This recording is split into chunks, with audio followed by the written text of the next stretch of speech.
So I remember that Khabib versus McGregor fight. Yeah. You have a big AirAsia logo. Yeah, and I remember when I think Khabib was choking McGregor or something.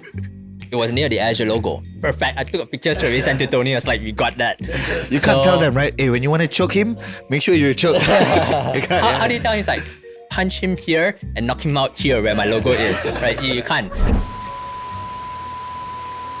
To me, branding is not one person. Branding is the whole company.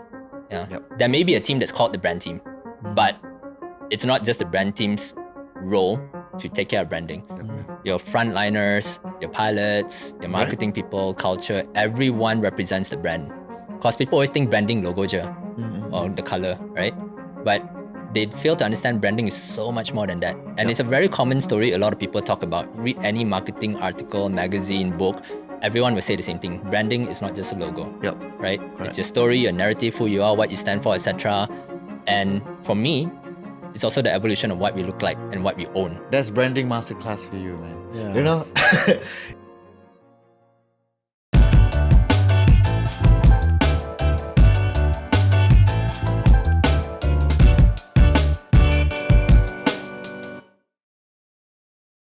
Assalamualaikum warahmatullahi wabarakatuh. Nama saya Ashraf Khalid dan bersama saya Ishraq Kamaruddin. Selamat datang ke Apa Cerita Podcast, di mana kita mendengar kisah individu-individu yang berjaya dan menarik untuk dijadikan sebagai inspirasi dan teladan. Assalamualaikum semua. Waalaikumsalam. Alright, so today we are back with another exciting episode. Yes. It's going to be a branding masterclass. Correct. Branding masterclass ni sebab apa? Sebab this brand, the CEO of this brand, and this brand pula dikenali globally. And it's one of the top 10 most highest, apa macam mana? The highest value brand lah in the world. It's not even Malaysia. So we're talking to a guy behind this brand and that has developed helped develop this brand daripada awal sampai ke hari ni. Almost 2 dekad kalau 20 years. 20 tahun kira dekad Ya, 2 dekad. Almost 2 dekad kalau aku tak silap ke abad bukan jangan abad tu lama bro. Century abad jadi 200 tahun bro. Yeah, so it's a true honor for us to be interviewing him today. He's also a very close friend kan. So I'm super excited for this episode. Alright, so let's take it away. Alright. Before I start, I want to sarankan kepada semua, kita nak sarankan kepada semua viewer-viewer Apa Cerita di luar sana yang belum lagi subscribe, untuk do subscribe, it's free, and jadi kita boleh manfaatkan lebih ramai lagi orang di luar sana. And also hashtag nak ubah member. So kita nak jemput kawan-kawan juga untuk datang tengok. And sebelum tu juga aku nak cakap juga, hari ni Wak pakai baju Apa Cerita, kita support sikit. Correct. And so if you guys want to buy, ada je dekat bawah tu. Yes, boleh beli Apa Cerita dekat bawah-bawah ni. You can just press, it will lead you guys direct to the website. Yes. Alright, so bismillahirrahmanirrahim. Tolonglah orang kaya buat duit lagi banyak. Alright, today's guest has spent close to 2 decades, like I said, building one of Southeast Asia's most iconic brands. From joining AirAsia as a fresh graduate in 2007, he rose step by step. Brand executive, brand manager, regional head, chief brand officer, and today he leads as CEO of AirAsia Brand Co, the powerhouse behind AirAsia's identity and storytelling. What makes the journey remarkable is how he's pushed the brand far beyond just selling flights. Under his leadership, AirAsia has created festive films like The Boy and the Lion that becomes cultural moments, daring collaborations, lifestyle crossover with Pastel and Mortar, purpose-driven project like AirAsia X Red that turn event in-flight meals into force for global goods. So he also spearheaded AirAsia Sans, the airline's very own custom typeface. I just knew this. Right, proving that brand is about total identity from emotion to design. So kita nak dapatkan sebanyak mana ilmu dan also inspirasi today from our guest today, and it's an utter privilege to have him here today.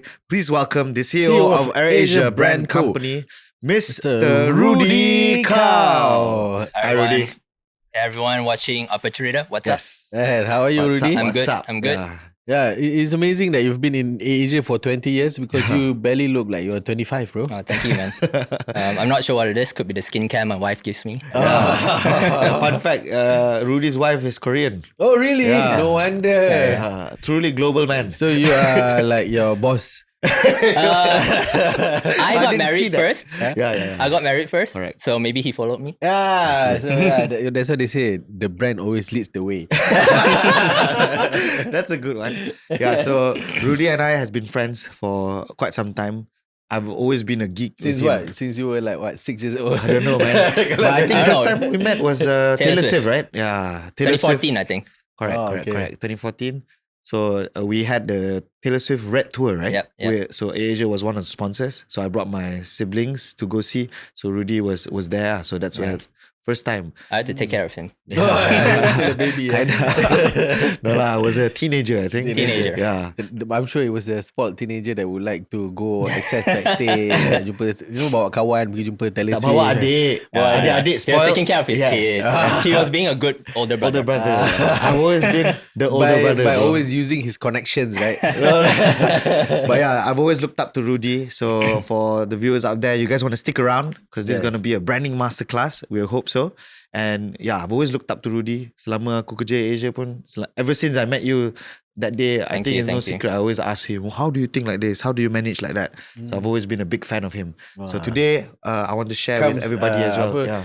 Besar tu sebab Wak look up to you. So maksudnya power lah. So Yeah. a lot of people look up to Wak. I don't know. You know? I appreciate it. All right. So without further ado, let's understand your childhood. Yeah, before we start going into your career and stuff, let's rewind a little bit. Paint us a picture, if you don't mind. What was your childhood like, and what kind of household that shaped you to be the man you are today? Yeah. I was a very curious kid in a sense where I really enjoyed playtime. Right? I like Lego, G.I. Joe, Transformers, Ninja Turtles, whatever. I liked it because it allowed me to explore my own creativity. Like I would play the toys, create stories and all that, right? Wow. And I think a lot of that shaped my storytelling for me. And, you know, a lot of people also tend to say like, oh, don't play so many video games. It's not good for you. And I beg to differ. A lot of the reasons I am who I am and the way I think is the way it is because of video games. And I always tell people, if you look at video games, you learn strategy. That's true. You learn problem solving. You learn creativity. And you learn to go one level to another. Like keep improving yourself, right? You want to be better. Stress as well, in a way. Right? Learn how to Pressure. manage stress. That's very true. So my childhood, I'm very lucky in a sense where my parents allowed me to explore all of that. They allowed me to play games, play toys, watch shows. I grew up on a lot of Western cartoons at that time, obviously. And then as I got older, into my teenage years, I got really into music around 13 or 14 years old. And then a friend of mine introduced me to a punk band called Rancid. Oh, I'm sure some viewers will know who Rancid is. Legendary punk band from the States. Rancid. Okay. Rancid. And ever since I heard Rancid's album and Out Came the Wolves, that changed everything for me. That taught me a lot about identity. You as a person, what you believe in, what you stand for, and how you want to assimilate into communities and be a part of that. And how you basically go out there and how you want people to perceive you, right? So ever since Rancid, I went full on into punk music. I loved everything about punk music. I dressed like a punk. so you had like all those... Yeah, I wore eyeliners. I had a mohawk at one Serious? point. But it wasn't until I was like maybe uni that I had my mohawk. During my high school days, my parents were still like, no mohawks, no eyeliner, no piercings, nothing. So I was still a good kid. But I listened to a lot of punk rock. And then I got into the whole emo, screamo, hardcore music and all that. You can do screamo? I can't scream. I can play because I'm a You're drummer. in a band too, right? Yeah, I play drums and guitar, but I can't scream. I can't sing for nuts. But yeah, that basically shaped me. And then as I got older into uni and all that, that's where even more freedom came.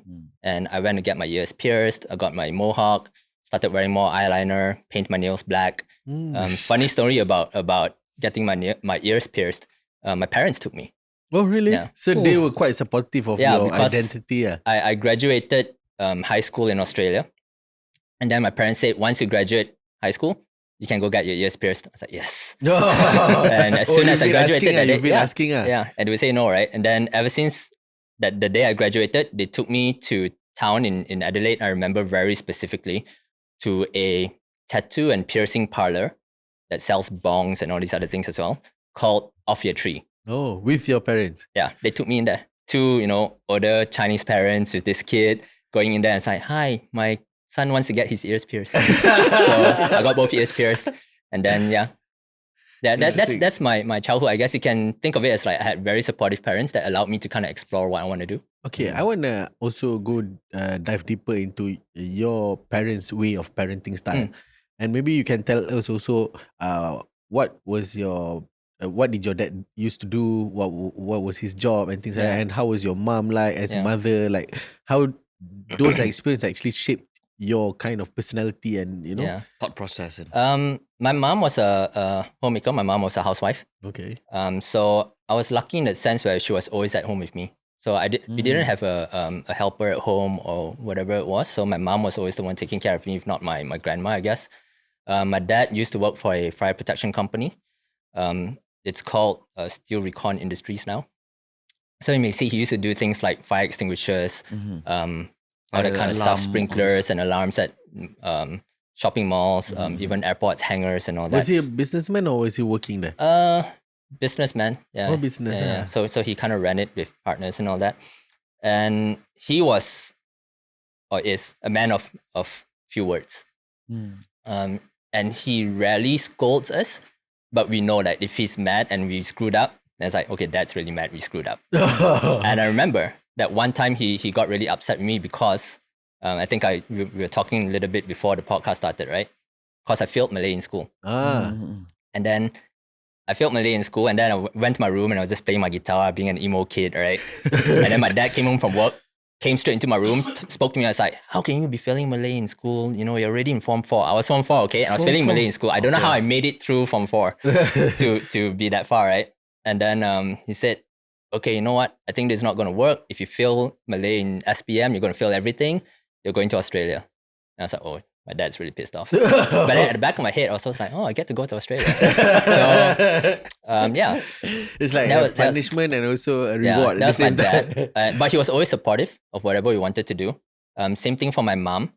Because my mom also, actually now that we're talking about it, and I never thought about this, she was one of the reasons why I got a little bit more into art. Because my mom would used to just sketch little things for fun, and then she would teach me how to draw, copy comics. Like I used to read Dragon Ball, and I would try and draw Son Goku and all that. So because of that, I think that opened up a bit on my art side, which I guess I'm really appreciative of.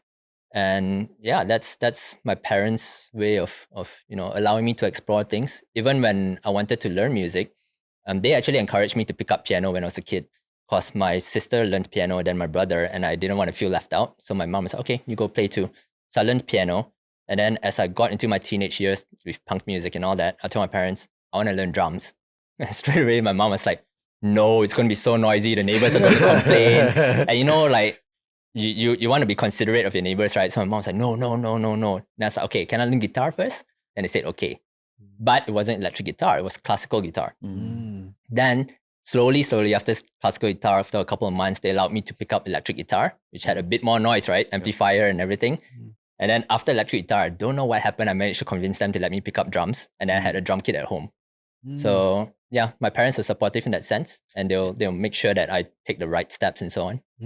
And I'm just curious, like, macam you were sort of like you like punk music and that kind of thing kan? Macam rebel lah sikit kan. Tapi at the same time, you were also someone like that actually listened to your parents. Yeah. Because you always ask for permission and things like that. Like, what do you think made that kind of thing happen in your household? Because I wouldn't say I was a rebellious kid.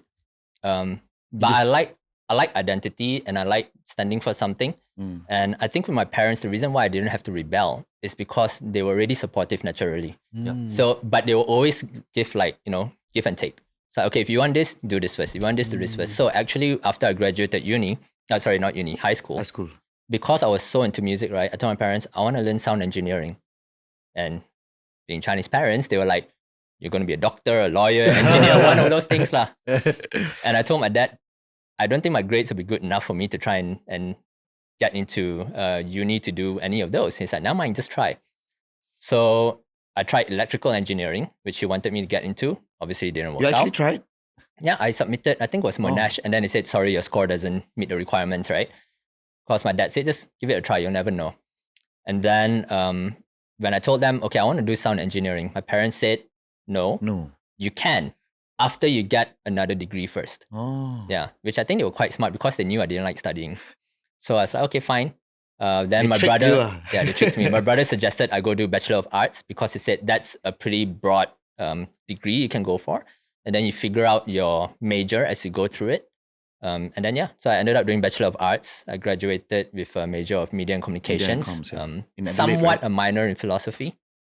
And then after uni, obviously I didn't ask my parents if I could go study some more. So I didn't learn sound engineering. You didn't ask her for this? I didn't ask. I didn't bother. You know, funny story, I wanted to be a sound engineer too. Oh, really? Yeah. Few weeks I was begging my dad, and then one day he sat me down and said, are you really sure you want to be sound engineer? Tomorrow we'll sign up. Suddenly my whole future flashback, and it's okay. Never mind.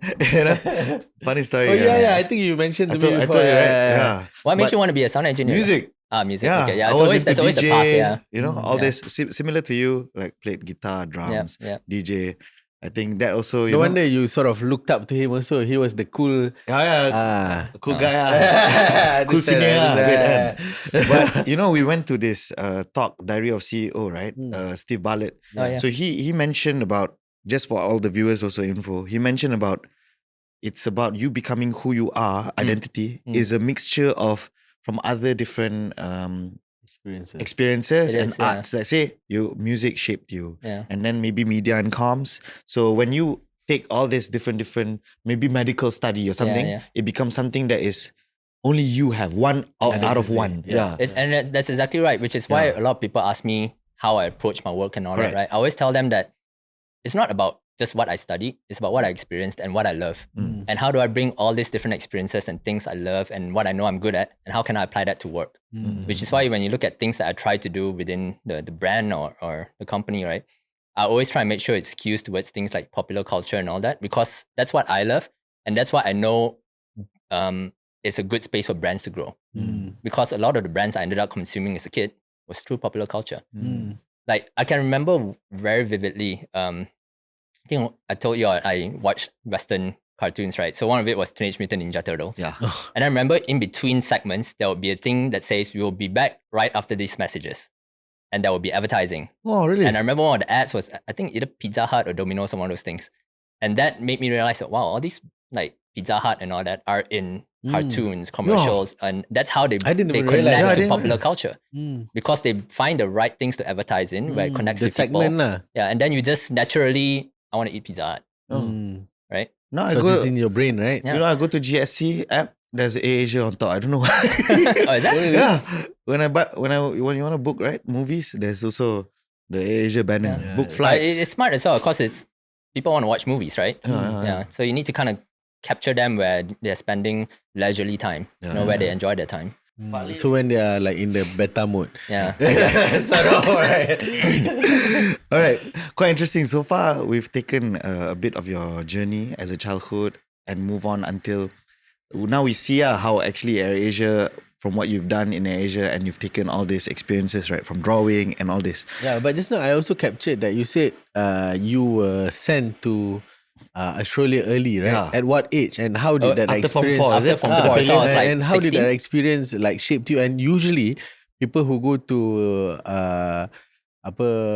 overseas at 16, they are usually aristocrats. Were you from an aristocrat family? No, I wouldn't say that. But I think for me, how it shaped me is, again, I'm very lucky. My parents, the way they brought us up also was to make sure that we were exposed to a lot of different cultures. So, you know, whenever we were on holiday, I would learn from all this kind of stuff as well. So likewise, when I went to Australia to study, I learned a lot about different cultures. I learned a lot about the different types of food people consume, the different types of music. And to this day, I always tell people, right, if you want to discover new music, not through Spotify and all that, just in your own way, right? Go to Australia and listen to the radio. You don't hear the same things you hear here. I remember when I was studying there on MTV Channel V on, right? Never once did I see Westlife, Backstreet Boys, and all those guys. Really? Yeah? The same time, the same moment, the same year, in Malaysia, you would see all of that. In Australia, you would see something else. It's mostly like indie rock and all that. It's a totally different media consumption there. So that like really intrigued me. Yeah. And I guess how it impacted me and shaped me was to show me that there's a lot more out there in the world, right? But of course you were there at 16 years old, right? Yeah.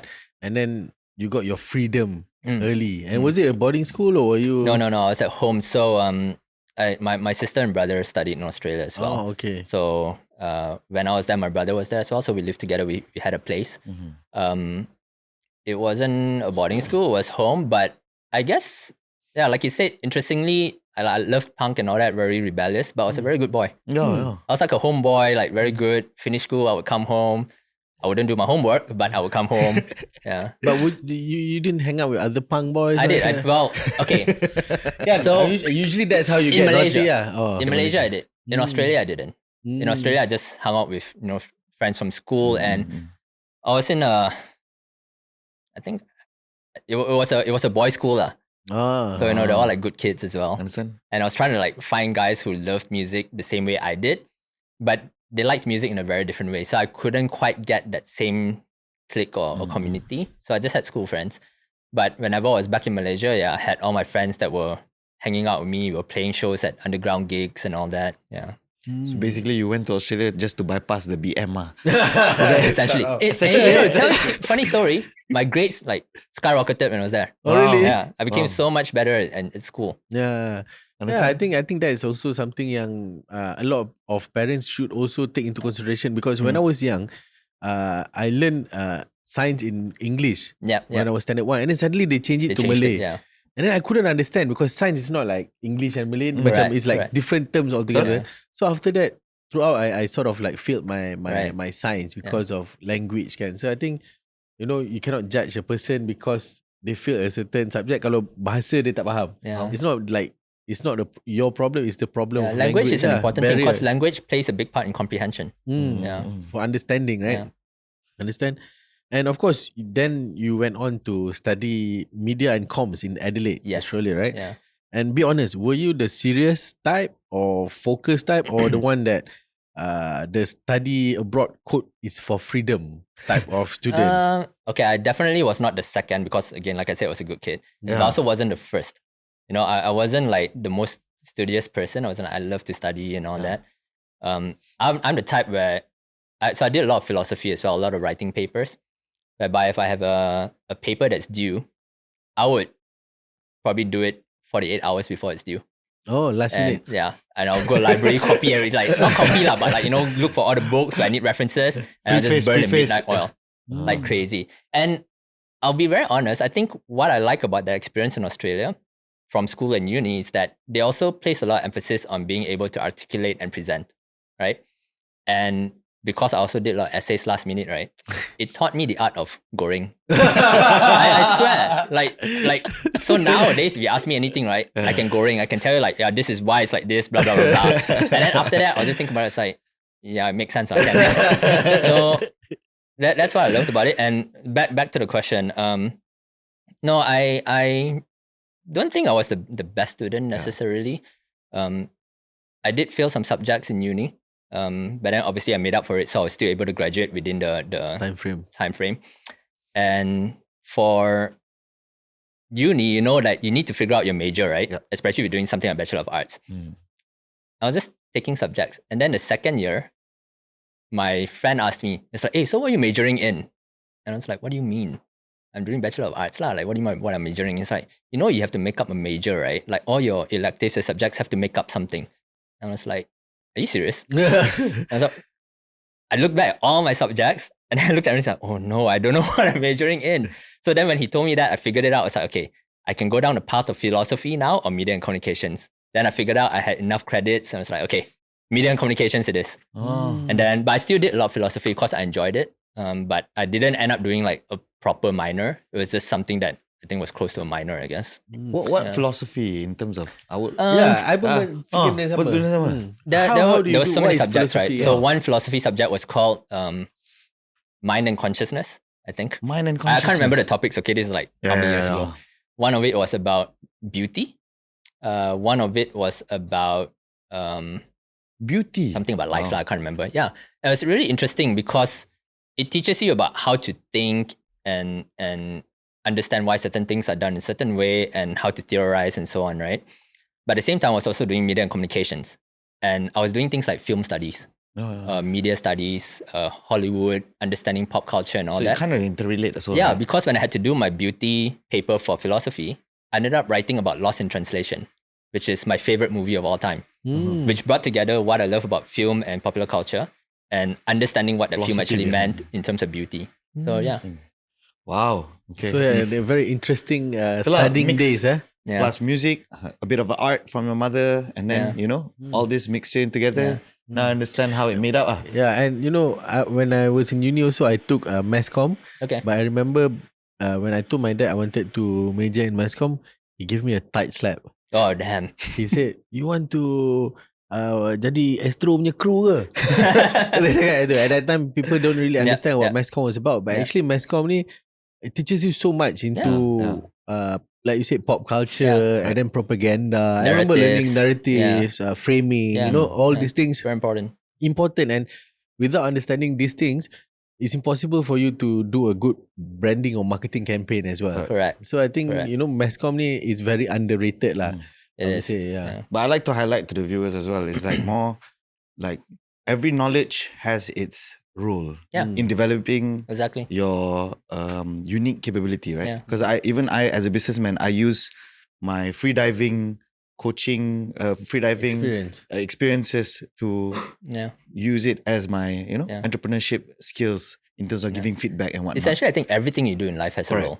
It's like what I said about playing games just now. I learned so much from that. Yeah. So anything you do in life, whatever experience that you collect, right? At some point or other in the future, you realize that, hey, actually, I'm applying something that I actually experienced or learned before. Yeah. I'll be very honest.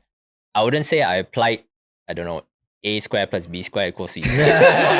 I don't know what that helped me in. Algebra. I don't know what that helped me in. Trigonometric and all that, I don't know what it helped me in. Yeah. No, it gives respect when you work with engineers and all that. I guess. Wow. You know your stuff. Maybe it's for different kind of job or roles, I guess. So people, and it's something that I've learned a lot recently as well. People say like, I don't understand why they don't get what we're trying to say. So I will also tell the team sometimes or people I work with, I say that they also have to look at it the other way. Sometimes when they ask us about something that they are good at, but we don't know, they may also think the same thing about us. Like, why don't they get it? Right. So I always say, everyone has, like you said, their role, their expertise, their knowledge, and we just have to respect that. Correct. Yeah. Interesting. Okay, now let's fast forward to 2007. Not really fast forward. After you graduated, you land a job as AirAsia as a fresh grad. Yeah. Right, straight into brand executive. So you must have done something well. We want to know the story of how, because it's not that easy also to get into AirAsia, right, from what I know.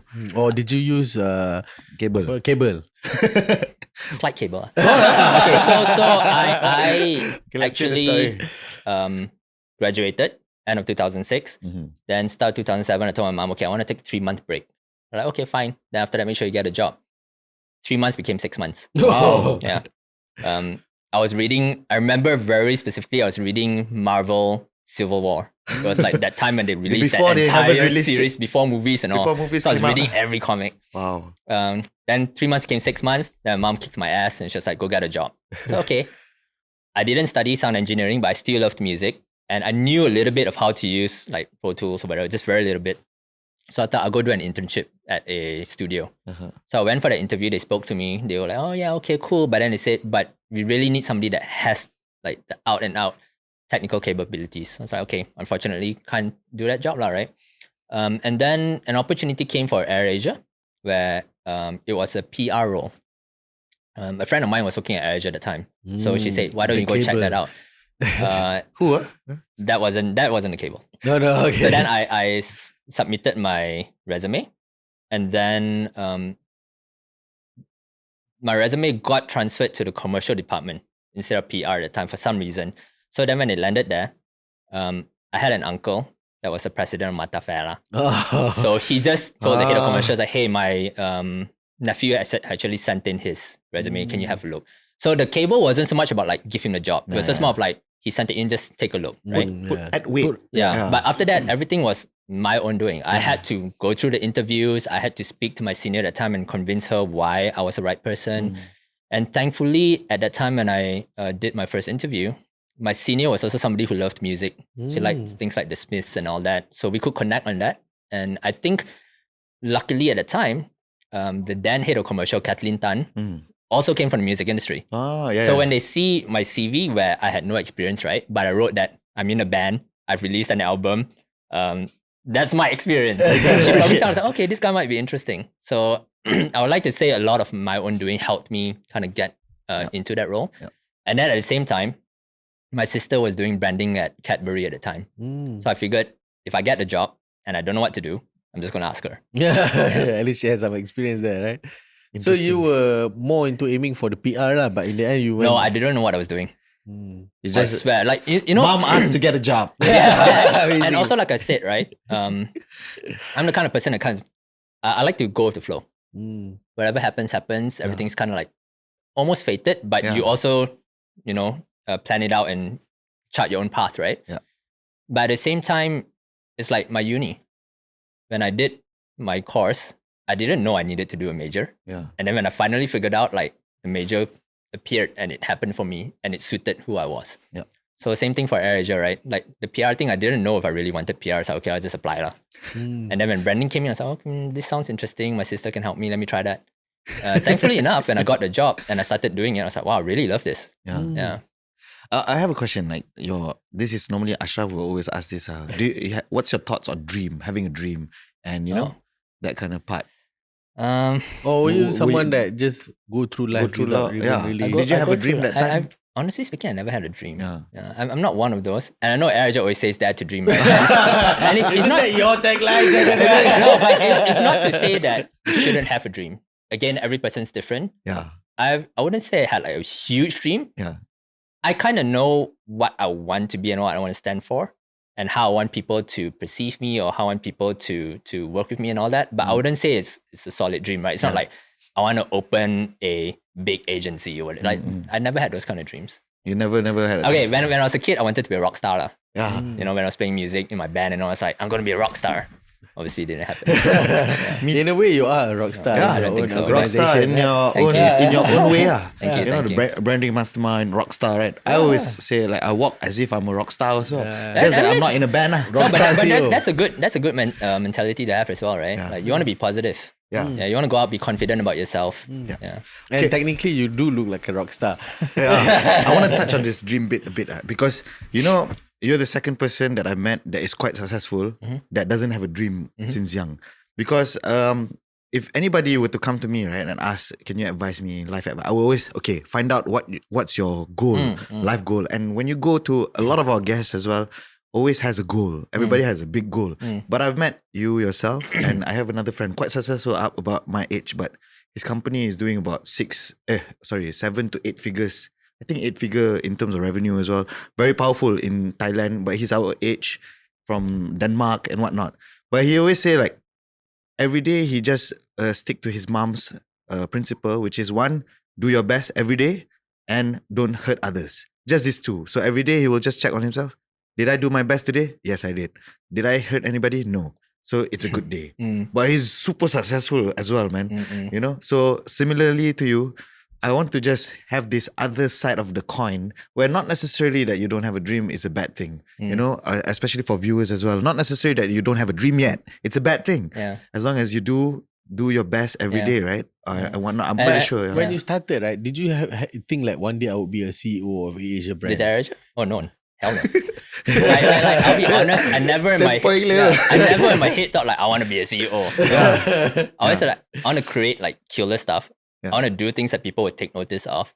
I want to put my whole self into my work. Yep. Right? Which we can talk a bit about later because that's a very slippery slope as well. But I was never like, I want to be this, I want to be this, I want to be this. Some people, if they ask you, in 5 years, where do you want to be? Like, I want to be the head, I want to be whatever. I'm like, in 5 years, where do you want to be? I was like, I wouldn't even talk about myself. I would tell more about like what I want to do for the company or what I want the brand to achieve. Amazing, yeah. I never in a million years said that I want to be a CEO. Yeah. Not That's something that, yeah. But now, do you have a dream that you want to achieve like before you retire? I mean, maybe it's a dream for the company or maybe a dream of... Not specifically, but you want to talk about AirAsia, the brand, right? and this is something I always tell Tony, right? I said, if there's any brand in Southeast Asia that can be what Coke is in pop culture nowadays, I strongly believe AirAsia can do that. And I think it's on its way. It's got things to do, but I really believe it's that one brand that can be like Coke, but in Southeast Asia. So you'll see it in movies, you'll see it and it already is to a certain extent. But how do we turn AirAsia into a household name in the way whereby even if somebody overseas has never flown the airline, never seen it, never touched it, but they know the name AirAsia because they've seen it in media. That's huge already for a brand. Wow. So let's bring back to where you first started in Asia, right? In terms of how was it like during that time? Just to give our viewers as well, like AirAsia, Tony bought AirAsia in 2001 and AirAsia went public 2005. You joined 2007. How was it like that time? And, when I joined, it was still a bit scrappy. It was still LCCT, right? Yeah, I was still at LCCT. It was still a little bit scrappy. But it was great because it was a smaller company in a sense at the time, but we were on that growth path. We were becoming more international and all that. So I like to think that I joined at the right time for somebody doing branding. Because I joined at a time where we were really investing in branding. Because Tony himself, as an entrepreneur, he believes in the power of branding and the necessity for it. Not a lot of people understand the necessity for branding. They think it's just throwing money away. It's not going to do you good. But in actual fact, for the long term, it actually helps a lot. So yeah, it was at the right time for me. It was really the growth period. This is quite good. You know why? Because not many people you can interview that you can get, now whatever seeds that you guys had planted, right? During that early days, 2007, what were the seeds that maybe give some examples, the seeds that you've planted during that time. Now it becomes a big tree that if you... Dah ada durian. Correct. Dah ada durian. Because branding is quite long term, right? Yeah. And maybe I guess it's things that we've done with like... when I joined, I remember at that time we were doing stuff with Manchester United, obviously. We were doing stuff with F1, AT&T Williams. So again, a lot of people are like, why would a low-cost carrier go into the world of F1 that's full of affluent people and all that? But it was a smart move because F1 was all about technology and, the next thing. Every season there's something new. And we wanted to position ourselves as a brand that's innovative. So there was that association there. And then at the same time, we were trying to drive up this belief and perception that low cost does not mean low quality. And being associated to F1 and even Manchester United, these are big global brands, right? With very high quality and all that. So I think all that association then leading to us now has actually brought a lot of people to us, right? People from the NBA has come to us before and all that and say like, hey, we want to work with AirAsia. Do you guys want to be involved, etc.? So many Premier League teams have reached out to us before. I won't say who, but quite a number. And all these other things, right? Like global partners have started coming to us and actually recognize us. They're like, oh yeah, I know who AirAsia is. Let's do something. And when I reach out to people as well, they actually say, yeah, I've heard of your brand, which makes me feel proud because these are international people or people I look up to even that I never thought that would be able to work with or collaborate with. And I think AirAsia also one of the top 10, right, in the world in terms of brand value. I wouldn't say top 10 in the world, but we are up there. And at least within the airline category as well, we're somewhere up there. I believe around top 20 or so globally. There's a valuation for it. Like I can't remember. Yeah, I saw the list somewhere, but I'm gonna check it after this so that I can give you that. So I like the part where you guys invest in all this F1, like how you said. And actually, my dad told me a story as well. Like when they did Manchester United and they wanted to get financing from a UK bank, nobody knew who AirAsia was, but everybody knew who Manchester United was. So when they said, "Oh, we sponsored Manchester United," immediately the rates that they got for the loan is much cheaper. Because it helps in terms of perception. Correct. Yeah, like it or not, as human beings, we are all quite shallow in that sense, right? If you know somebody knows Jenny from Blackpink, for example, you're like, oh yeah, I want to be friends with that person, right? Or if you know, like you said, oh, this company has done something in Manchester United, they must be legit. And it's just all about association. Again, it's branding. Okay, I want to ask a little bit about your bosses. Of course, you work with two Malaysian legendary businessmen, which is Tony and also Datuk Din. So maybe you can share some experience. Maybe start with Tony. How is he as a boss, and what kind of experience that you went through with him that you still remember until today? Tony's a visionary person. That's what I would say. And I think that's why I can work with him. Because I guess if you want to talk about me being a dreamer, right? I don't have my own big dreams, but I dream in a sense of like vision. Where can we go? Where can we take this? And that's why I understand how he works and why he looks at certain things. Even if to a lot of people, he suggests something and it's like, why do we want to bother on this now, right? I will pick it up and think, okay, long term, what's he really trying to achieve? So I guess in that sense, he's a visionary, which is something I learn from and pick up on. Interesting. And I've never really had, issues working with Tony because I think luckily for me, I kind of understand where he's coming from. Because we think similar on certain things when it comes to branding, right? Which is why it's funny at work. Sometimes people call me the Tony Whisperer. Oh, really? Because they're like, I don't know what Tony is asking me here. So I was like, can you explain I think this? Yeah, exactly. And I was like, You're I think like he means ChatGPT, this. yeah.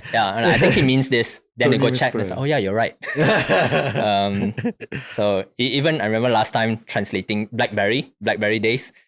So Tony would always send messages and they would like typos and all that. And I was like, hey, what does he mean here? And then I'll look at it. And then I'll look at the keyboard and it's like, oh, these letters are near these letters. So it probably means he's writing this word. And then they will reword the whole thing. It's like, okay, I got it now. I know what to do. That was fun. I always enjoyed that. And then with Datuk Din as well, I honestly speaking don't work as close with Datuk Din with Tony as often, but there have been several projects where I've been on. And one thing I can say and respect really about Datuk Din is that he's strict, right? But I can also tell that he's a very caring person as well at the same time, because he cares about the effort that you put in the work and make sure that you do your best.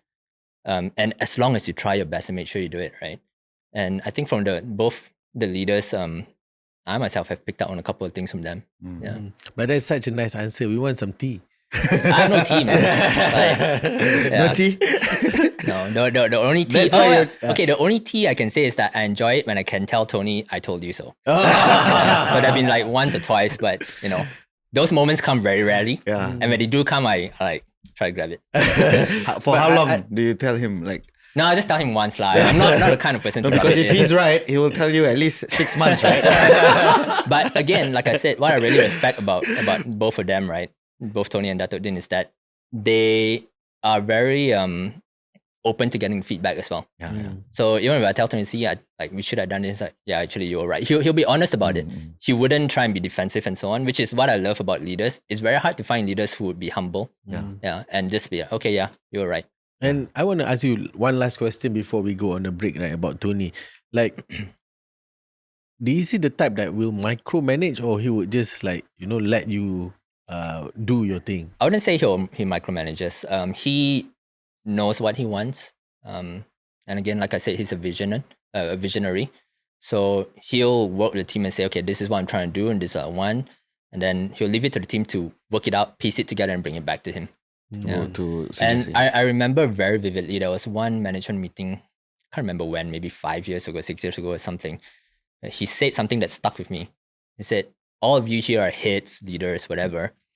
And I put you there in this position for a reason, because I want to hear back from you. I want you to tell me what you think. I want your advice as well. Otherwise, why are we there?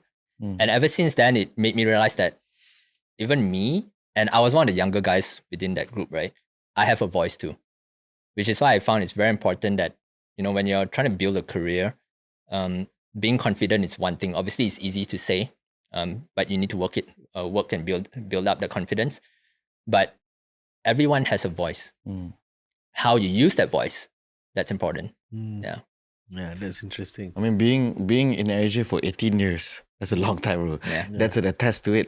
If you have a shit leader, maybe you wouldn't want to stay in that position as well. And I think after the break, I want to also find out what kind of leader you are.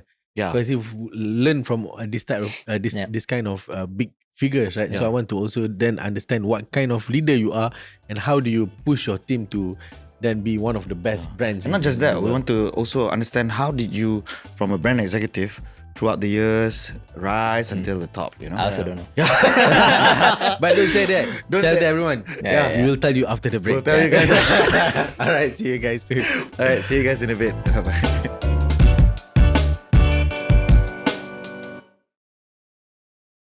Alright, welcome back to Apa Cerita with welcome back. Rudy. Yes. Yes. Alright, so kita dah dengar sikit sebanyak about his background, how he grew up, and then how he started in AirAsia. And now we want to go deeper into how you sort of transformed AirAsia branding and also how you build it from when you started, kan? Alright, so back then, of course, branding wasn't about TikTok or hashtags, not about dance and stuff like that. And it was quite old school, right? In 2007, not really Old school now, not old school yeah. then. By then, it was like cool thing, hip, kan? So what did branding work actually look like in those days? A lot of perception building. Exactly as you said, right? It wasn't about the TikTok dances and challenges or what's viral and all that, right? It was more about like, what are you trying to put out there and what are you trying to get people to understand? And there was a lot of work around like photography work, billboards, print ads. And whenever we did print ads for branding, we'll make sure we go into the right magazines. Don't just go into any like Tom, Dick and Harry magazine. We'll go into magazines like Time, Travel and Leisure, all these globally well-known magazines that people would pick up and read. And the reason why we would select specific magazine titles is because we wanted people within that circle to see us. Now, if you want people within a certain circle to see you'll be like, okay, let's go to the algorithm. I want to look for people that search these keywords and then my ad will hit them. So it's quite different back then in that sense. You had to be more creative too, right? You really needed to know your shit. Yeah, you needed to know the magazines. You need to know the titles. You need to know where are people, what are they doing, how are they consuming. You needed to know all that. So I would say back then it was a lot more like knowledge driven as opposed to so-called algorithm driven. Now, would you say it's more content driven? Content driven for sure, but honestly speaking, to me, content is everything, right? Even last time, if it was newspaper ad, magazine, billboard, those are content too, TV, right? That's all content as well. It's just different shapes and form. Even now, like if you look at TikTok dances, those work for some reason. But then also sometimes you just see a general IG ad that works. Sometimes you see on YouTube. Sometimes people still consume TV as well, radio even in certain markets, right? So everything is content. It's just about where do you think is the best place to kind of connect with the audience that you want to speak to. Yeah.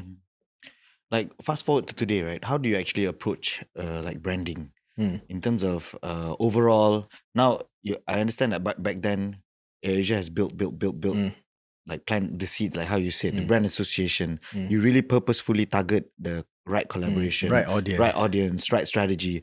But I see fast forward now, I want to give you some cases where, for example, when we win can't remember what Skytrax? Yeah, Skytrax. What? 16 now. 16, right? No, as long as you were in AirAsia. Almost. So maybe there's something associated there. They started in 2008, right? 2007. Yeah. Okay. So 16 years we've won, but it's not about that. It's more about the execution, right? The minute we won, the next day I see it everywhere. Yeah. I see it in the billboard on the way to work. Oh, really? I see it. The whole office is already 16. You go to KLIA 2, it's all there. You can't run away from it. It's like everywhere else. So similarly, that's one. Another part is also when one particular airline, I wouldn't say the name, when that particular airline stopped operating, then suddenly I saw everywhere. This is our home, the real red, So I want to understand a bit in terms of from ideation to execution and how does all this branding? Well, number one, a lot of it is planning and knowing what potentially will come up. Yep. So with Skytrax, for example, we've won 16 years in a row, right? And it's not a given that you're going to win every year. Yep. But we always, again, try to be positive and tell ourselves, okay, if we win, what are we going to do this year? And we would start thinking about this maybe in January. Yeah, because we need to be prepared. Yep. And need to think about the theme and all that. And we change it on a yearly basis, right? Yeah. So there's a lot of planning involved. And then as you're planning, then the creative ideas start coming in. People start throwing ideas around, then you conceptualize around that. And then once you have that, we need to make sure that we get buy-in, right? Buy-in from whether it's stakeholders like management and so on, or even our marketing colleagues and peers, because we have to look at how far can this campaign stretch. I'm not doing a brand campaign that's just going to say we won Skytrax. I need this because of what AirAsia is as a company and product. I need this to be able to stretch across social media, stretch across marketing, stretch across in-flight, how a cabin crew I was walking do in certain KL things. Yeah. Pavilion. after a date, right? And I saw a big balloon there, 16. Which date? Huh? Okay. And I saw a big balloon there, like 16. I'm like, hey. Yeah. You know what I mean? So random. Yeah. Yeah. Takes a lot of planning, and I think random is a good thing. Yeah. I think you guys are asking about in this day and age of branding, right? Yeah. Random things help. Yeah. I mean, I remember this was maybe 8 years ago. At the time I was telling my team, we should just do one day. Everything we're posting on IG for AirAsia is just cats. But cats of ASEAN. And we'll make some funny stories around it, right? But why would we do it? And everyone was like, why would you do that? Just show the planes, show the cabin crew. I was like, no, because people would stop. They're like, what is this? Why are there cats? And at that time, cats of Instagram was a huge thing. Right? Everyone was searching for cats on Instagram because there would be funny stuff, right? It's like, we should try and do something like that. And unfortunately, we didn't. But I think someone took the idea. I think No, but I think I'm a little bit too far ahead now. Because you look at Uzbekistan now, or was it Turkey? Turkey. Istanbul. They were doing so many things with cats. Yep. Right? Yep. So, and I was like, oh, cool, we're finally doing it. So, yeah, that's interesting. Understand All right, that. so I want to ask you also, right, from the first campaign that you start, right? What were some of your first project or campaign at Asia that gave you the confidence that you were on the right path? Oh, wow. Yeah. That's a tough question. Okay, number one is, like I said, I tend to kind of go with the flow and I figure things out through life, right? Which is quite beautiful, yeah. And my first major project in AirAsia in 2007, so I joined in like July 2007. And I think a couple of months after that, sometime in October, we had to plan a trip to Manchester. We were sending my team, which was a Malaysian football KJ, team and right, reality that time, show. yeah. Yeah. For those that remember, And then- the blue team, We chartered our flight, which was, we called it the Red Devil as well, because Manchester United, it was a Manchester United branded livery. We chartered that flight and flew the team over to Manchester. Yeah, I remember you guys did like some videos as well. Yeah. And they were so bored because there's no TV in Asia. Oh, but we had entertainment in flight lah. Yeah, Like we had people singing and all that. No TV. No TV. But I remember because I was a junior and I don't know why, I was thinking in my head, why would they put me on a project like that? I'm a junior, I don't know what I'm doing. But because of how I am naturally, I like to figure things out. I just went with it, learned as I went along, asked everyone questions, went and talked to people. How young were you just before? 21. October, I would have been turning 22. 22 years old, Yeah, okay. yeah. Oh, so young. First job. First job, 22. Yeah, but I was So what did you figuring it happen? out, and then Send- thankfully a send lot to of UK terus, a lot of the seniors at that time were very supportive and helpful. And I would like to think because they saw that I was trying and I wanted to make sure I was doing my best and help everyone because we were on the same team. Yeah, that was an interesting experience, and that's when I realized after the trip coming back, I was like, wow, doing branding in this company allows me to do A lot of stuff. a lot of things, because as a brand person, I would literally have my hands in almost everything. I would deal with cabin crew, deal with pilots, deal with ground ops, deal with marketing, culture, comms, senior leaders. Like I would deal with everyone. So that allowed me to learn a lot of the business very quickly at that young age. Yeah, but again, it's do what you will with the information you're going to be given, right? So I made sure that I learned from the experience and I pick up from it. Yeah. I think there's a lot of lessons there as well, like in terms of leadership. So I want to bring it from brand exec to CEO of AirAsia Brand Company, right? That's a serious climb, like how we said before the break. Can you walk us through it? Like, what were the defining moments that, because you said you didn't really know about, but he was just joking. Yeah. I was joking. The first thing is, like I said, when I was a junior, right, Zach, I realized very quickly that I'll get involved in everything. One interesting thing is that I remember when I was a junior, we had to send off pamphlets or leaflets at that time to different stations because we were introducing a new product and we wanted every station to have it on their check-in counters. So I had to do the packing and I had to send it off. But one thing I learned from that was, how does a baggage tag work when you're going to stick it to, let's say, some boxes you need to send off. And then the ground ops team at that time, I think it was Kak Mas, if I remember correctly. She taught me how to handle all of that. And she said, these are the airline codes, these are the flight numbers, these are how it goes through the operations and the ramp boys. So I was like, oh, and I learned so much so quickly, right? And I think it's because I was so hands-on as a junior, obviously. I kept all this knowledge. I mean, I shared it as well, but I made sure that I kept it in the back of my head so that even at this time, as a CEO, if my team needs to do something, I'm still able to also impart the knowledge and tell them, last time when I tried it, it was kind of like this. Just go speak to the team and ask them, is it still the same method? Because then that way I want to make sure I'm a CEO that's not just there pointing fingers, say, go do this, go do that. I want to be able to impart knowledge and make sure my team learns as well. Because the one thing I cherished the most last time as a junior was that whatever people taught me, I was able to learn from it. So I want to make sure that other people learn. Yeah. Yeah. So what kind of leader do you think you are? Are you the type that will just give some, vivid picture and then let people do it, or you are the kind that macromanage? I'm pretty sure my team will say I'm a micromanager. Oh, really? But I would like to think not in a bad way. I think it's because I'm so used, I grew up from execution to where I'm now in the same company, right? So I like knowing the details because I want to make sure it goes well and I want to make sure it's done the way I feel it should be done. Not to say that there's only one way. I also realize nowadays when my team does certain things, I'm like, oh, actually that's something new I learned. So even now I still learn from my team. And what I love about it is that, as we have younger people joining the company, so I learn a lot from them. And knowledge exchange is both ways, right? And for me, I think as a leader, a lot of people say I'm chill. And I do tend to kind of agree with that. I can't imagine you being like angry. No, like Catherine, I've seen him. I've seen her like, what is this? But I've never experienced. Yeah, but you've blown up before. I've blown up before. Wow. But my team knows.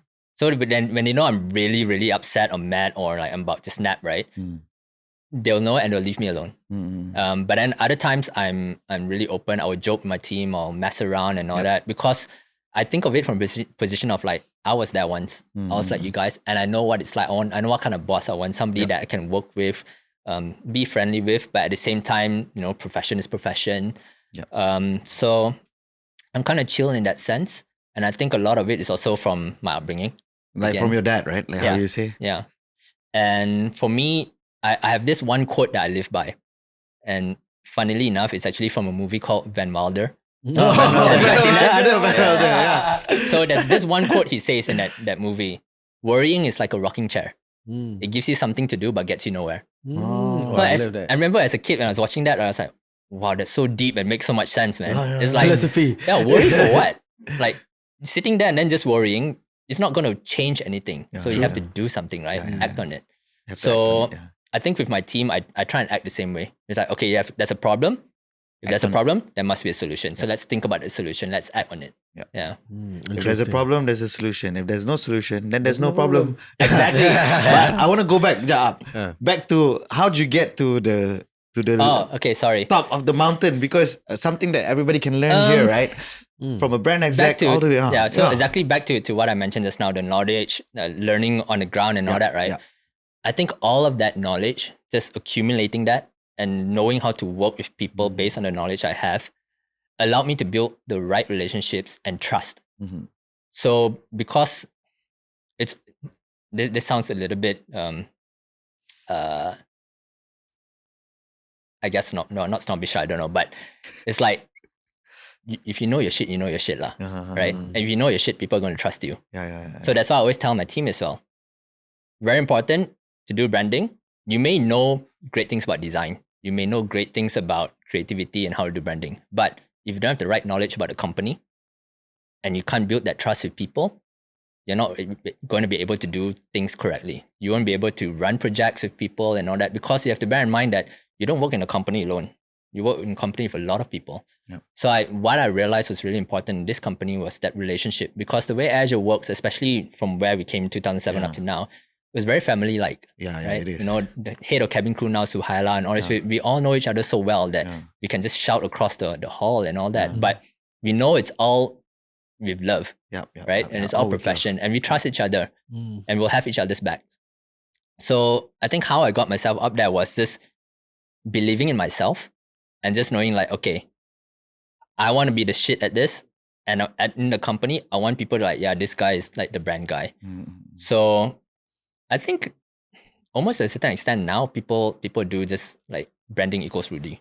Which I'm trying to, I wouldn't say detach from, but I'm trying to make sure it doesn't sustain that way, because to me, branding is not one person. Branding is the whole company.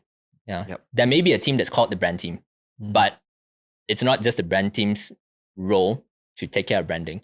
Your frontliners, your pilots, your marketing people, culture, everyone represents the brand. Right. So yeah.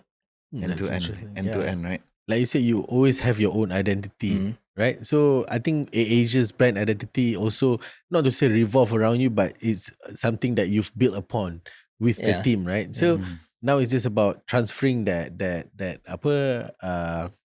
not to say personality, that values to other people, The so that belief, they the can philosophy. the philosophy to that, so that they can carry it forward. One thing I right? did as I climbed up, and you're asking about that, right, was I wanted to make sure that the brand evolves, right? So I think around my midway through my 18 years, I introduced something that I can't refer to as our pillars: people, places, passion. And I told the team, everything we're going to do from now on, just make sure that you think about people, places, and passion, right? Like, what's it doing for people? How are we helping people? Whether it's dreams, community, and all that, or how are we connecting places, right? For the airline, point A to point B, new destinations, but places can also mean something more like dream. Where do you want to go? What are you trying to dream, right? And then lastly is passion. Everyone's interested in something. Everyone loves something. Like, you like free diving. I love music. That's my passion. But how can I connect what I love to where I want to go and who I am as a person? And AirAsia as a brand, that's how we can connect with people. Yeah. So I kind of introduce that, and that's how I try and impart the knowledge in a way that is simple for everyone to understand. And they can also carry it forward, right? Correct. By this three pillars thing. People, places, passion. People, places, That's what leaders passion. do, man. You know, you simplify something. If you want to You explain leave a who are footprint. you, identity, and where you want to go is super long, right? But Yeah. you give this simplified people, places. You can even simplify it further by triple P's. Actually, that's what we call it internally. We say the 3 Ps. Yeah, Three three Ps, P's. Yeah, amazing. Yeah, You know, like in marketing, last time there was the 4 Ps, right? Product, place, price, and promotions. correct. Now this is our 3 Ps. Yeah, My 3 Ps. Interesting. It's branding 3 P's. I'm gonna take that. No, I'm it's gonna mine. use It's it. mine. No, I will tell it. It's Rudy 3P framework. Thank you. You know, like Yeah, mastery, hierarchy of needs, you know, this kind of stuff. I will call it Rudy Rudy's, 3P framework. Yeah. Can. All right. So, Rudy, and in AirAsia, right, back then it was famous for being scrappy, as you mentioned, disruptive, and also breaking the rules. So, how much of that chaos actually influenced the way you approach branding today? Yeah. Today we're in a very like PC world. Yeah. Like, you know, anything you do can go wrong, right? Oh, yeah. So PC world. yeah, in the I thought ear- it's a peaceful world. in the earlier days, like when I started working here, it was easy for us to have fun, and people wouldn't take things so offensively. It's like, yeah, it's an advertising, you know, having fun. Nowadays it's a little bit trickier, but I would say slowly people are starting to open up to interesting advertising again. I mean, I'm not sure if you guys recently saw the ad that Sydney did, right? The jeans. The jeans, Yeah. She's got good jeans. Yeah. I saw that ad, I was like, oh, this is really smart. But then when I saw the backlash, I was like, oh, I can understand why people say that. But at the same time, I feel, you know, if it was someone else that was doing that same thing, would they get the same backlash? Is it just because it's her and because of who she is or how she looks? So, you know, in a nutshell, a lot of that, back to your question, is the attitude of the brand, right? And AirAsia, like you said, was a little bit more rebellious, I guess. To some extent, we were very disruptive. And that was great for us at that time when we were building the brand and coming up. Now we can still maintain some of that attitude, but because You have to we be are a bit more polished, I guess. correct, but Like but grown also, up, a bit, yeah, right? because we're also champions, right? We've won Skytrack 16 years in a row, all these kind of things. You cannot continue being that. Chaos kind Yeah. of. Yeah. Like- But I always tell the team, even though we're champions, doesn't mean we cannot continue to be challengers, right? Because a champion has to keep pushing itself, keep evolving, keep going, which is why even when it comes to branding, I always tell the team, or all the colleagues that I work with, that the brand isn't done. Like, we got to keep challenging the status quo. How are we going to build that AirAsia story, that narrative? How are we going to show people what AirAsia stands for? If AirAsia was not an airline, if AirAsia didn't have AirAsia Move, the app and all that, what does AirAsia stand for? So we have to build that. Super interesting, man. That's branding masterclass for you, man. Yeah. You know, yeah, because like it doesn't mean it's a one strategy fit all. You know what I mean? Yeah, it's I really not, like how you definitely say like. But I'm also interested to know, Rudy, which one do you prefer? The chaos or the calm? Oh, Oh. I kind of like the chaos. Right. Yeah. That must have been more fun, right? Because Fighting with naturally, MAHB, because naturally, fighting. I'm a calm person, right? So I like to observe the chaos, and it's like, okay, this is where I'm going to attack. Or this is what I'm going to do. Oh. I remember Tactically. and we had a couple of fun stuff. I remember there was once Tiger Air, who's no longer in Singapore, right? Yeah. I think they had issues with their pilots at the time, and we were really challenging and trying to build our brand in Singapore. So they did a rebranding, and then the print ad said, "We've changed our stripes." And I was like, "Tigers don't change their stripes." So then we just went after them. We did an ad that says, Tiger don't change. yeah, literally we said something like that, and then we just put an ad out. And then there's another one where I think they had a pilot strike. So because of that, they had issues flying and all. But our flights were operating, right? So it's like, okay, now we'll fly these people and all that. And pilots have the 3 bars, right? It's like gold and black, and they look like tiger stripes, right? So then we put out an ad that says we have the stripes to fly. So I enjoyed those. And a lot of those, a lot of those copywriting I did because that was a little bit of me as well, that cheekiness and then that a bit of rebelliousness, I guess. And I loved copywriting at that time.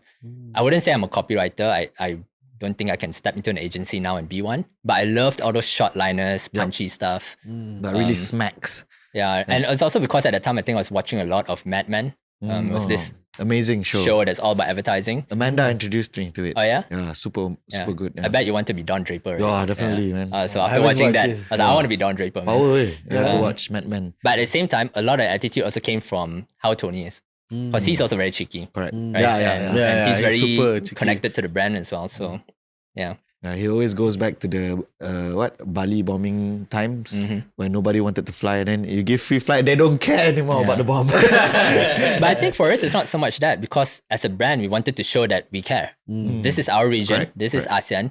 We connect people to Bali, and we want Bali's tourism to grow and to continue surviving, and because it's a great place. So, just because some people do some bad things somewhere doesn't mean that's going to be there forever.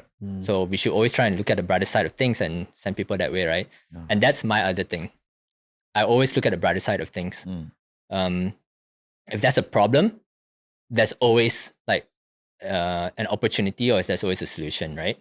And I always tell people as well, just look at the brighter side of it. There must be something, and then figure out what you can do from there.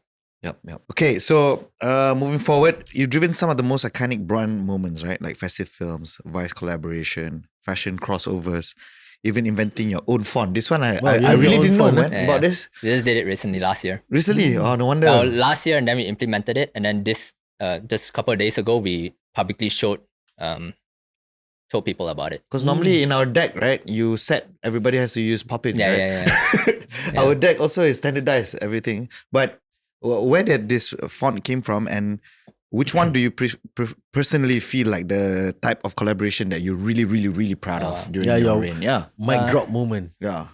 There's so many, man. Like 18 years, I've done so many things.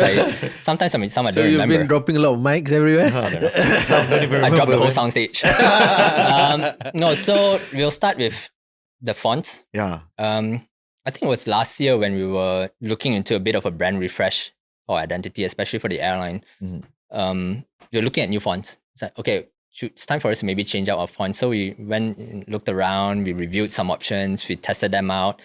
And then just one day I was looking at the team, I was like, should we just create our own fonts? Like get a font foundry to do it. And then we end up owning those fonts. We don't have to license it. It's our brand. No one else will have it. It's only So us. cool, man. And then it's like, yeah, why not? And then obviously there are a lot of font foundries around the world. But we also knew of a good one within Malaysia. So I told the team, and I want to make sure that if you're going to work with an agency to design the fonts for us, I want them to be ASEAN based because that's who we are. Yeah. So we ended up working with a font foundry from, I think they're Penang based, called Huruf Type. And then, we told them exactly what we want, what the brief was, and they worked it out for us. So we have our own fonts now. And I see that as a part of brand evolution. Because people always think branding logo je. or the color, right? But they fail to understand branding is so much more than that. And it's a very common story a lot of people talk about. You read any marketing article, magazine, book, everyone will say the same thing. Branding is not just a logo. Right? Correct. It's your story, your narrative, who you are, what you stand for, etc. And for me, it's also the evolution of what we look like and what we own. So the fonts is a part of what we look like, and it's also a part of what we own. And no one else can have those fonts because it's the AirAsia's hands. And only we will use it, no one else. Super. So all of your branding and everything, we use that font or not really? Most of them, especially for the brand, AirAsia brand, and also the airline. So now our deck all will have to use. No, you can't use it in Google Slides, I think. You can't? Not yet? I don't think, we got to figure out how to upload it. But, some of the other brands within the group may adapt it if it makes sense. Yeah, we're not just going to simply put it out. We'll use it where it makes sense. Understand? Then you guys were asking about my mic drop moment. Yeah. I wouldn't say I have had a mic drop moment per se, but I had projects that I was happy we did. Because I feel that it was different from what anyone else would do. I mean, just a quick, even the KLIA too, so many people ask, is this your airport? Oh, yeah. Is this AirAsia's airport? Yeah, but that's beyond branding. Well, partially branding. Partially, right? Yeah, you already put AirAsia everywhere. I mean, it's the fact that we fly so much, right? Our operations are so heavy from that airport that it naturally feels like our airport. I guess the part where branding comes in is because of the way the planes look, the FIDS designs, the displays and all that, and the strong color and the logo. Correct. That's where the brand plays a part. Okay, but sorry, go on with your mic drop moments. No, so like I said, I don't think I have a mic drop moment, just projects that I enjoyed doing, right? One of it was with 88 Rising. You guys know 88 Rising? Of course. So I remember they were not who they are now. Yeah, this was 2018 maybe. So we did a project with them where we wanted to showcase Asia. And we wanted to kind of connect with them because we knew their fan base was very much Asian, global. Sorry, who's this again? 88 Rising is a they're like a entertainment label company, right? They do music based and all US. that. Yeah, based in the US. But they're all about Asian talent culture. and music and culture. Yeah. So Rich Brian is under 88 Rising, Nikki is under 88 Rising and all that.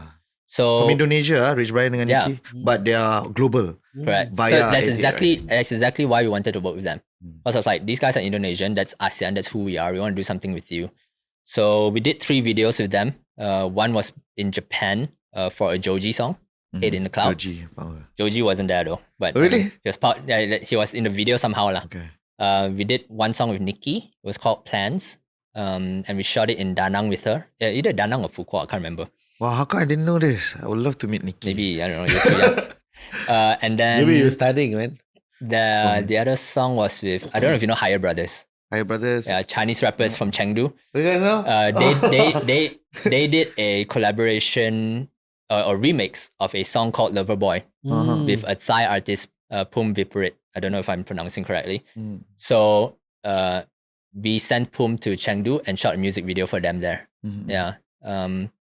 Why I'm happy about that is because that was one of the first times we really engaged with a much younger generation. And I remember all the YouTube comments when that thing came up, right, was like, wow, Tony knows 88 Rising. It's like, wow, AirAsia is suddenly cool now. AirAsia is in 88 Rising video. Wow. So I read all those comments. I'm getting goosebumps, man. Yeah, Just I loved it because so that's cool. Yeah. It was where I was able to bring what I love and blend it with my work and create proof in the pudding that, this is what people would look at and go like, wow, this is cool. Yeah. So that was one of the moments. And then there were so many others, right? Like we did stuff in F1, football. Yeah, you did it also in a Taylor Swift tour. Sorry? GP. Yeah, wow. we did MotoGP as well. Yeah, with Fami. That's also a proud thing. Yeah. And I saw also this one race. I just shared with the other day there was one video. Maybe we can show it here also. If you I think I tagged you, right? Yes, That's where I said. Funny thing about that, I show you some tell us pictures. about- So I was in the gym, and then I don't know why my gym only plays RTM lah. But they had but they had this documentary which is dated obviously of us and Fami. And how Fami, raced to be a wildcard rider at the Sepang GP, and then eventually he got signed to be in a professional team, etc. And then you see AirAsia branding all over it. You see Tony, you see them in the race suits that's got AirAsia branding on it. I was like, wow, this is, I don't know how many, 10 years on or more. and it's still there, and the branding still lives on. And that's exactly what I was talking about earlier on in terms of how you do your brand thing once, and it's a long-term thing, because eventually you'll see it again. So I think it was UFC, right? UFC. That we did in 2018 as well. We've done a couple of fights with UFC and events, and with UFC, the highlights live on forever. And when it's on the internet, it's on the internet, it's going to live on. Right, so I remember that Khabib versus McGregor fight. Yeah, you have a And then big they were- AirAsia logo. yeah, on the- there. and then I think Maya was there. Yeah, one of the girls. Yes, she Yeah, was. yeah, I remember. And I remember when I think Khabib was choking McGregor or something. It was near the AirAsia logo, and that picture is traveling, and you see the AirAsia logo there. Yeah, and to a point that when you do these kind of things, right? If people want to do, let's say, documentaries or films that's based on the story of that, right? They'll come to you and they'll say that, okay, we're doing this film. It's going to be about this person and his life as a wrestler or a fighter, and we want it to be as true as possible to the original source. Can we feature your logo in our film without having to pay? Those kind of things will happen because you're in the right moments. That defines popular culture to a certain extent, and that people will want to, I guess, cover. Yeah, something like what you said, cook Yeah. Kan? I want to just turn this particular story into a masterclass, right? So, what's the thought process behind having the AirAsia in UFC? The thought process behind having AirAsia everywhere in MotoGP? What's the thought process behind 88 Rising? What's the general framework of thinking or thought process that the viewers can take home? I also want to take home, right? To impart in terms of branding. So that it becomes Where do you decide? executable. Rudy's 3Ps. I mean, that's a part of it. That's a part of it. But the other one is really understanding where you want your brand to grow. And again, coming back to what I said, knowledge is important. You must understand culture. You must understand how people are moving in the world of media and popular culture. You must understand what they're consuming. UFC at the time when we were working with them were really on the climb. They were getting a lot of views. It was McGregor time. Yeah. And then makes it was sense. really growing in Asia and China as well. And we knew China was an important market for us too. So we said, okay, UFC is that thing. It could be like the next F1 or Manchester United kind of thing that we do. We got a really good deal also, right? We did. I believe. Yeah. And then 88 Rising was really me pushing that we must connect with a younger generation because these people are going to grow up with us and they're eventually going to fly us. So we need to start early. And then MotoGP, I think was more about, if I remember correctly, when we did F1, it was an affluent crowd. MotoGP is a bit more mass, it's more accessible. And that's exactly who AirAsia is as well. And at the same time, we knew that within the Asian world, there's a higher chance of an Asian rider or Southeast Asian rider to climb doing something successful in MotoGP than it is in F1. And we did exactly that with Fahmi. He became one of the first I think he was the first Malaysian to get on a podium in Moto3, 125cc category at that time. So again, it allowed us to build our brand through storytelling to show that we will champion people and we'll help you achieve what you want to do. And not everyone notices this, but the line "Now Run Can Fly," the airline's tagline, right? It's got a double meaning. It means you can fly everywhere, but also means you can achieve what it is that you want to do. Dreamer. Yeah, so we always took that, and that's how that became Dare to Dream as well. Understand. Yeah, because it's really about encouraging people to go and try and achieve what it is they want to do. Understand. Yeah, maybe I need to dare to dream. Yeah. Right? Or you champion other, like Tony's dream, but that's part of leadership as well, right? Like Tony has such a big dream that you don't need to dream, right? Or you don't, I not think you'll necessarily be not part to dream. of the... How do you bring it to life? Yeah. So that in itself is already good, right? Yeah. Like for any leaders of any organizations, we need to also set such a big dream that the people that you have inside that has big dreams as well can actually and I think the MotoGP one is very interesting because that moment also, without you planning or anyone knowing, Rossi actually couldn't start the engine. Yeah. And then he was left behind. And then, we got, you see the AirAsia branding yeah, and everything. everywhere. And it's about, chasing your dream. Don't look at other people's journey. Just focus on your own journey, because in the end of the day, if you're a champion, you will be a champion no matter what. Yeah. It also resonates very well with the brand and everything. Yeah. So I don't know, was that intentional or? No, I mean, obviously a lot of these kind of moments, especially in the sporting world, it's all luck. right? Like Khabib and McGregor right where the AirAsia logo is. I was like, perfect. I took a picture straight away, sent to Tony. I was like, we got that. So there's You can't tell them, right? Hey, when you want to choke him, can't. make sure you choke. Right? Like how do you tell him? It's like punch him here and knock him out here where my logo is. Right? You can't. The only thing that we can try and aim for is that our logo is red, so it makes them more angry. Right? Then they will go that way. Understand? But no, you can't plan those moments. So sometimes it's really pure luck. What you can control though is where you want to be seen, which audience you want to be seen with, and which I guess events and moments that you think might get enough visibility, and hopefully something interesting happens. Okay, one more question before we move into the hard and interesting segment. I want to understand the mixture between brand and also pushing product. So this is also another branding masterclass question, because when I see the billboards that you do 16, Asia 16, there's no flight, seat, no airplane. When I go to, I remember one campaign was when we see all the staff, all our friends, posters everywhere, right? I remember that, Legal. I saw I remember Sabila that. was there, and they all would take their own picture and share, and their friends also will share. So these are nothing to do with airline, right? With the product. So I'm pretty sure a lot of entrepreneurs out there as well want to understand in terms of branding, right? What's the right mix from your perspective in terms of brand and product? I think number one is that it really depends on the product. I mean, there are some products that literally, as much as I'm a brand person as well, right? I can identify sometimes that, okay, that product is just a product. Like, you're not going to be able to sell a strong story behind it. But, it is what it is. And if it makes 7 figures, 8 figures, that's good, right? But certain products have a strong story that's worth telling. And the campaign that you just mentioned, I can't quite remember what it's called. It has something to do with destination or journey or something like that. Dare But to dream or something. the also, whole right? idea behind that was that we wanted to feature the people behind the company, the staff. And it wasn't just like Tony, Datuk, not Datuk, not just the it's managers and everybody. all that. It's everyone that's behind AirAsia. And these are the people that makes flying affordable for you. Yeah. And we wanted to show that behind this company are real people. So that's why we featured our staff. And we always say all stars, right? We're very proud of the all stars. And even to a point that in the media, people know we're called all stars already. Yeah, true. So it was about building that brand and a culture for the staff to be proud of, right? To showcase, wow, even my colleague is on the billboard showing that this is what we do. Yeah. And I think that is a strong part about the AirAsia brand and product in terms of why it works. Because people know that this is a people-driven brand, people-driven airline, people-driven product, right? That balance, like you said, sometimes you see a billboard on the road, it just says 16 Skytrax, nothing else. That's because for us, we know where we are now in Malaysia. People already know who we are. So you don't really have to show the plane or all that anymore. But if you did that in, let's say, Japan, we might not be as familiar.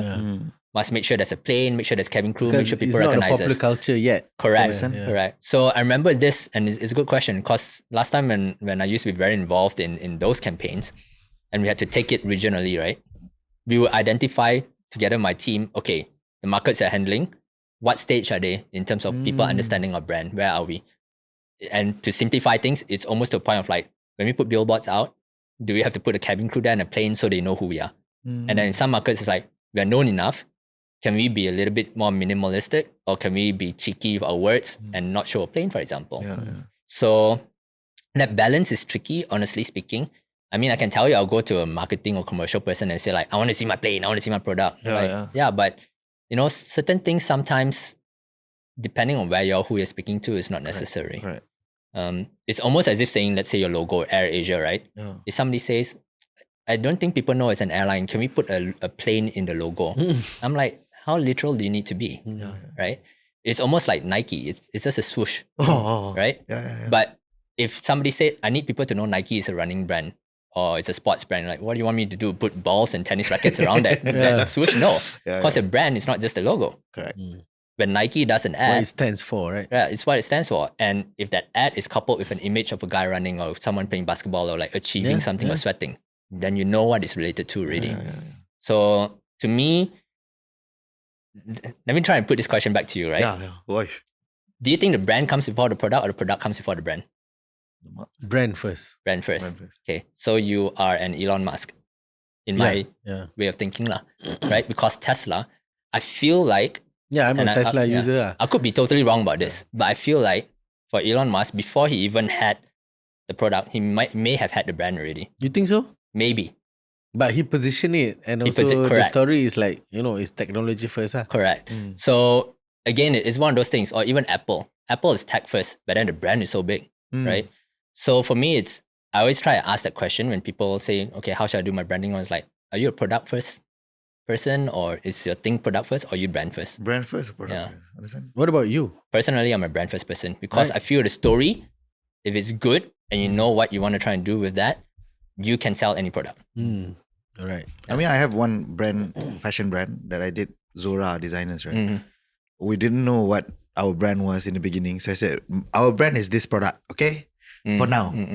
We every time we had a meeting, we were like, there's one piece that was selling like top one. I said, okay, this product is our brand. So we built around it. That's how we built the narrative around that particular product. To answer, so if you ask me again that question, I would say depends which company. Yeah, exactly. Yeah. So actually, even Coke, same thing, right? Yeah. Coke was one product, right? Correct. But look at it now. Yeah. You got Coke Zero, Diet Coke, Yeah, Coke yeah, Light, yeah, Coke yeah. Original. No, even if you do like a sweet that is Coke branded, I'll probably get it. Yeah. Or whatever that is Coke that Correct. is ni kan, you probably get it Because the brand or surpassed. gummy or whatever that is Asia like Coke, and you probably do the same. All right, we are now in our last segment. Thank you so much, Rudy, so far. This is Ashraf's cheeky questions. No, Hopefully I think it's not too tough. No, I think it's okay. But all right, really enough about the highlight reels. So more tea, one more tea. So I want to ask you about the times where you completely bombed. You know, the campaign that flopped so badly that you probably wanted to hide under the desk. And if there is any, what did that failure taught you? Wow. That's a tough question, bro. There wasn't one. All my campaigns were fire. They're all fire, man. No, I'm pretty sure there was some. That's from branding perspective. No, I'm pretty sure there was some. I can't off the top of my head figure out what it was now, but I'm pretty sure there was some. I mean, Okay, I've thank been- God I've been- I'm from AirAsia, so I can pinpoint on some. okay, fine. No, so I mean, I'll be honest. I wouldn't say that my relationship with all my colleagues are perfect. I mean, I've been scolded by Tony before. I've been scolded by Datuk Din before, and to me, I always take those as moments of learning. Like you said, like what do I learn from it? And it's to just make sure that every detail matters. That's what I take, which is why I think that micromanaging thing in me comes out, because when I see projects and my team's working, I always ask like, how about this? Do you think about that? Blah, blah. And then sometimes for me, it's also about like thinking a few steps ahead. Because where you're like, yeah, this is fine. Everything's fine already. I was like, yeah, but what if this happens later? Is that still fine? So it's all about details and thinking ahead. Unfortunately, I can't answer you. I don't know what. Is there any project, campaign that or- you did, like you probably had an ROI where it should be like this, but then it flopped? or- Branding ROIs are very subjective. Yeah, I think It's- maybe a lot of people have struggles trying to understand a branding ROI. Yeah. let me give you two cases, like something that you may impart some sharing with. One is during COVID, when airline was that, and then our brand is being, hit in terms of refunds, and then people saying we are scammers and whatnot. Okay, that's one session. Another thing is in relation to Tony also.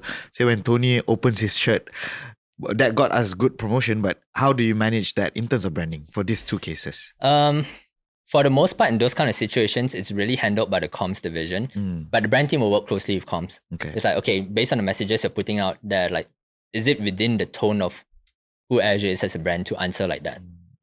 Would we apologize for something, or we make sure we provide a solution for something? Just little things like that. Because again, it comes back to perception, especially when a brand is this size, right? You must be very careful with every single word that you say. Because people can just nitpick and they can twist your words and all that, right? I think when it came to COVID, a lot of it was just more about like, okay, well, we have those issues and complaints happening. We know and have faith in fact that we have colleagues in a specific division that would handle that. But for us as a brand team, what do we need to do to try and, well, not to say hide it or to cover it up, but what can we do to try and show that we are doing our level best and we are a brand that will continue to improve, right? I think even when unfortunate things happen to us, we'll always try and find ways like, how do we as a brand come back from this? How do we show that we have the right people in place? We have the right safety measures and everything. And we are going to, do our utmost best to make sure that we gain your trust back. And I think from a branding perspective, it's very important to understand your position with the audience. Like where do they place you now, and how do you shift that? I feel like what you're saying is that no matter what the situation is, we have to remember as a brand, right, what we stand for and always consistent how do we with reply, it, right? yeah. And it's just about working together with your peers and all that, right? Just make sure everyone's on the same page. Yeah. The worst thing that can happen for a brand is if person A says this and person B says that, and it goes out, then you're like, oh, okay. Has that ever happened before within Asia? Not off the top of my head. Nothing major, at least. I would like to think. And even with Tony, what you mentioned just now, that's Tony. That's his personality. I mean, if you know him, you know that he's a very candid person. And he typically means no harm. Right? He's a really outgoing, free-spirited person. And in a good way. Right? It's not that bad. Anyways, in my view, people make it as a big deal. But to me, it's not really that. I mean, again, like I said, people can take anything and position it and spin it how they want, right? Anything we do can be both negative and positive because different people consume media differently. Okay. Like, of course, being, the head of AirAsia for many years and then head of branding for AirAsia, now the CEO of AirAsia Brand Co, your job demands a constant flow of creative idea, right? So some people think it's glamorous, but in reality, it actually becomes very tiring as well, right? So how do you stop yourself from burning out? And what's your recharge button?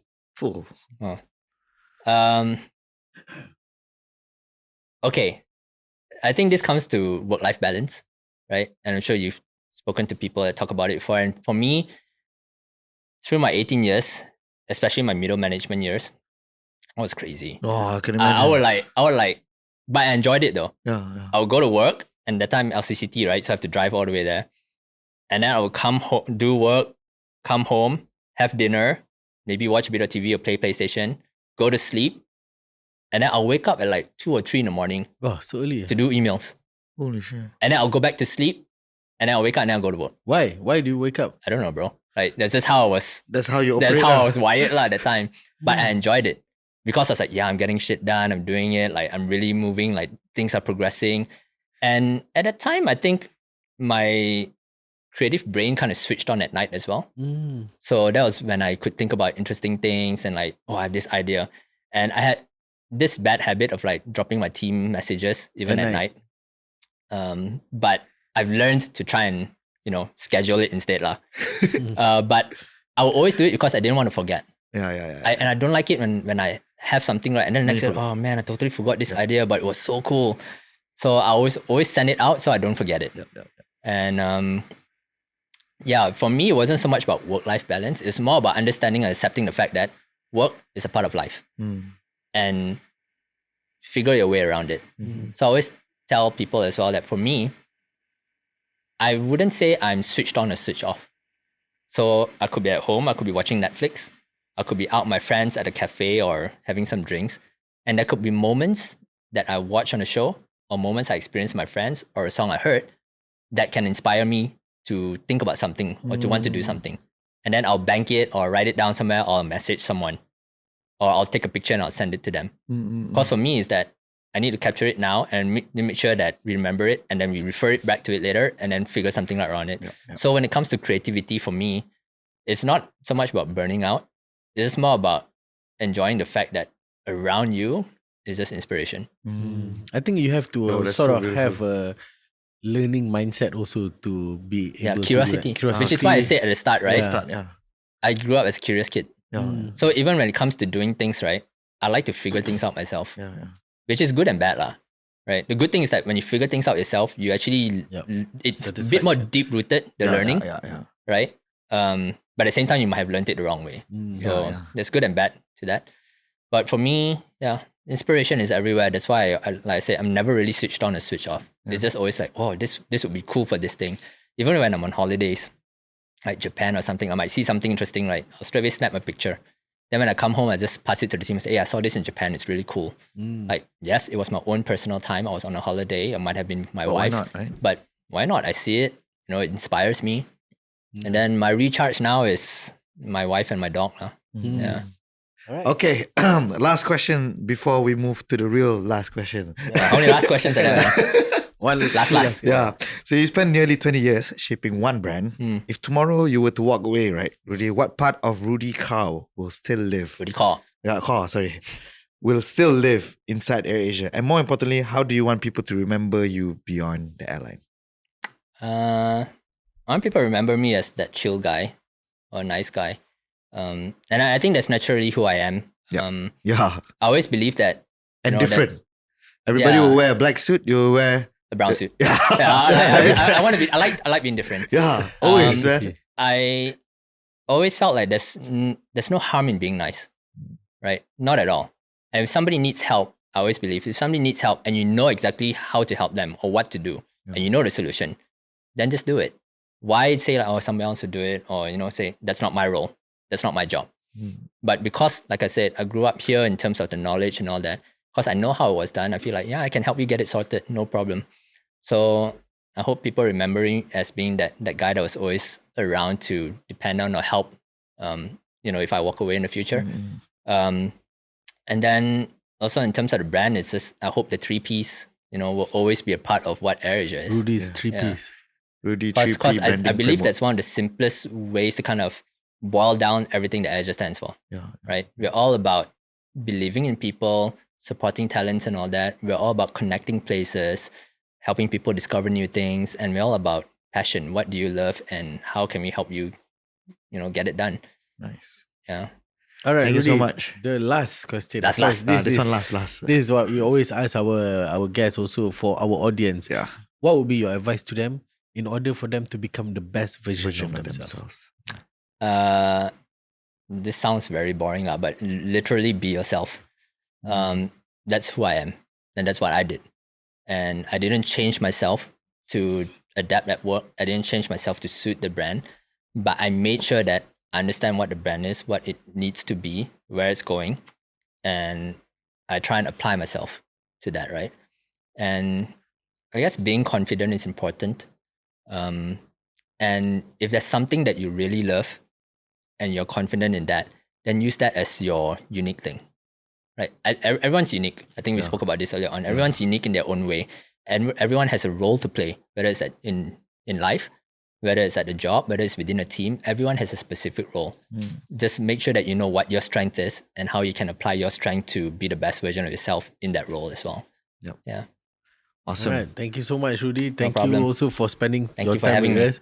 I think it's been an amazing learning experience for us as well to get to know how AirAsia actually evolved, for the past 20 years. And I Right. think you have told us a lot of inside story also on how you actually build it and what's the process, thinking process behind it and all that. And yeah, thank you so much for being here. And I hope that you will continue to make AirAsia a great brand, continue to uplift, because of course AirAsia is a local brand, and I think as a Malaysian, I'm so proud to have a brand that is ours, that is known globally. Yeah. And I think you Same here. you have done an amazing job in making that a reality. So kudos to you, and thank you so much for being here. Thank you. Any last word from you? Yeah, I keep it short. Thank you so much. Your story also, I've always looked up to you. I think you also know that. And being here and getting to listen to the whole picture is really, really nice, because I get to really ask again and pinpoint on the parts where I really wanted to. And I'm really, truly am thankful and honored that you are willing to do this. And you have always been ever so willing to teach. I've always asked you everything, advice. You're always ever so willing to share every time. I remember that, and for that I want to thank you so much. Truly inspired, and yeah, hope to do more things. Thank you as so such. much. Thank you so much. Thank you for having me. And I just want to say that I think a lot of the brand being built, it's not just for my efforts as well. It's really all the all-stars, the team that I've worked with, the creative people, Tony, Datuk Din, it's really a very people-driven company and brand, and everyone really lives that brand, which is a testament to the culture that's been built in AirAsia. Amazing. So Amazing. Thank you so much again. Thank you so much, Ray. Thank you for having Alright, me. to you guys, thank you so much for tuning in. And remember to check out our merch, and hopefully you guys will grab one or two. Alright. Yeah, if you guys think it's pricey, it's not pricey. It's good quality, okay? so convincing. Alright, see you guys next week. Assalamualaikum guys. warahmatullahi wabarakatuh. Assalamualaikum.